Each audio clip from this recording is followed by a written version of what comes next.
नवरात्री हिंदू धर्मातील एक महत्त्वाचा सण आहे, जो देवी शक्तीच्या सन्मानार्थ साजरा केला जातो। अतिशय उत्सवात आपण हा सण साजरा करतो। नवरात्रीचा मुख्य उद्देश म्हणजे वाईटावर चांगल्याचा विजय आहे आणि याचंच प्रतीक म्हणजे माँ दुर्गाने जेव्हा 9 रात्र आणि 9 दिवस लावून महिषासुराचा वध केला होता आणि त्यावेळेस सिद्ध झालं की वाईटावर चांगल्याचा विजय होतो।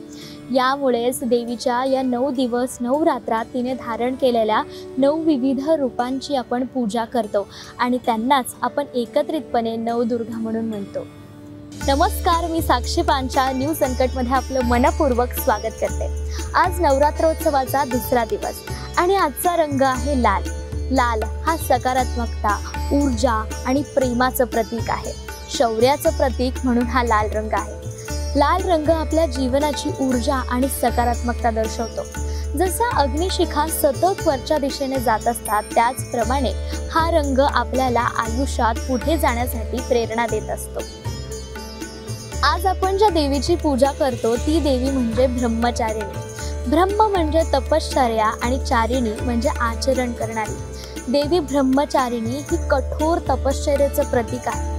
तर या देवीच्या कथेची सुरुवात तेव्हापासून होते जेव्हा तिने भगवान शिवाला आपला पती म्हणून प्राप्त करण्यासाठी तपश्चर्या करायचं ठरवलं आणि तिने कठोर तपश्चर्या केली, फक्त फळांवरती जगली आणि जेव्हा अखेर भगवान शिव तिला तिच्या तपेमुळे प्रसन्न झाले आणि त्यांनी ब्रह्मचारिणी हिला आपली पत्नी म्हणून स्वीकार केला।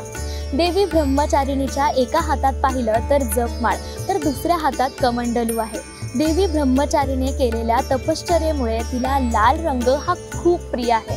लाल रंग हा तिच्या तपश्चर्याचा आणि समर्थनाचं प्रतीक आहे। बरं, हे जे सगळे विविध रंग आहेत ते फक्त फॅशनसाठी नसतात, तर ते आध्यात्मिक आणि धार्मिक भावनांसोबत जोडले गेलेले असतात। विविध रंग परिधान केल्याने सकारात्मकता, ऊर्जा मिळते आणि मन सुद्धा प्रसन्न होतं। नवरात्रीत 9 दिवस 9 रंगांचे कपडे घालण्याची परंपरा खूप आधीपासूनच लोकप्रिय आहे। प्रत्येक रंग, प्रत्येक दिवस त्या दिवशी एक विशिष्ट पूजा केली जाते आणि यामुळे त्याचं खास महत्त्व सुद्धा आहे। अशा प्रकारे नवरात्रीत प्रत्येक रंगाचा केवळ त्या दिवशी एक वेगळाच महत्त्व नाही, तर त्यासोबत एक आध्यात्मिक आणि सकारात्मक ऊर्जा सुद्धा मिळण्याचा एक संदेश आहे आणि हे सगळे एका सामुदायिक एकतेशी जोडले गेले आहेत। हे विविध रूप आपल्याला काय सांगतात आणि आठवण करून काय देतात की स्त्री केवळ प्रेम, वात्सल्य आणि निर्मितीसाठी नाही, तर शक्ती, पराक्रम आणि वाईटाचा नाश करण्याची सुद्धा त्या स्त्रीमध्ये प्रचंड ताकद आहे। देवीची ही 9 रूपं आपल्याला जीवनातील विविध पैलूंना सामोरं जाण्याची प्रेरणा देतात। तर आज इतकंच, भेटू नवरात्रोत्सवाच्या पुढील एका नव्या कोरा भागात। तोपर्यंत पाहत रहा न्यूज अनकट। धन्यवाद।